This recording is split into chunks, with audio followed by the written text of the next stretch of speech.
the death of Ayatollah Khamenei marks a big turning point in the evolution of the Iranian Islamic Republic.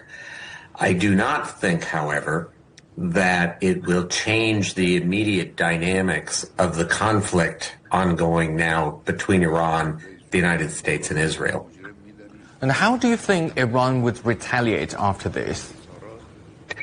I think Iran will continue with its current strategy, which is to hit targets across the region where there are American military bases, and against Israel as well, in order to convince the international community, and in particular Gulf Arab states, to put pressure on Washington to stop the war. And having served in Iraq and Syria, how concerned are you that this spreads beyond a contained confrontation?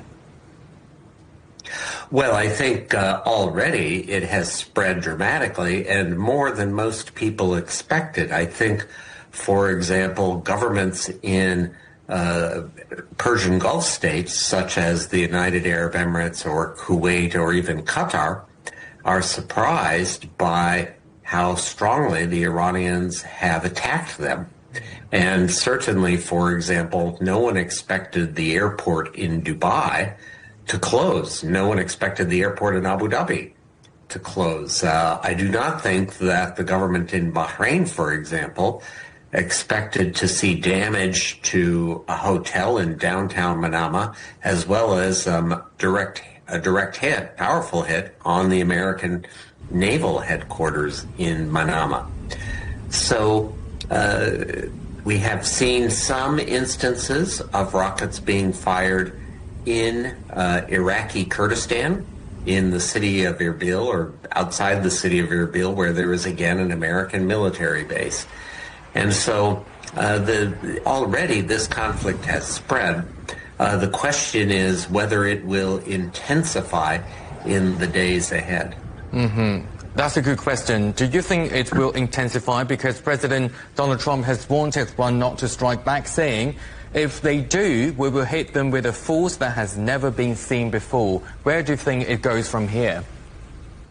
Yeah, well, like the Iranians, the American president uses a lot of threatening rhetorical language.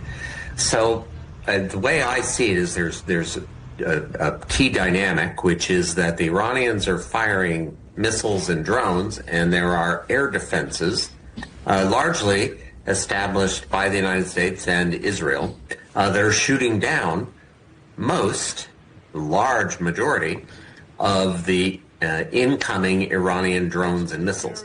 But who runs out of supplies first?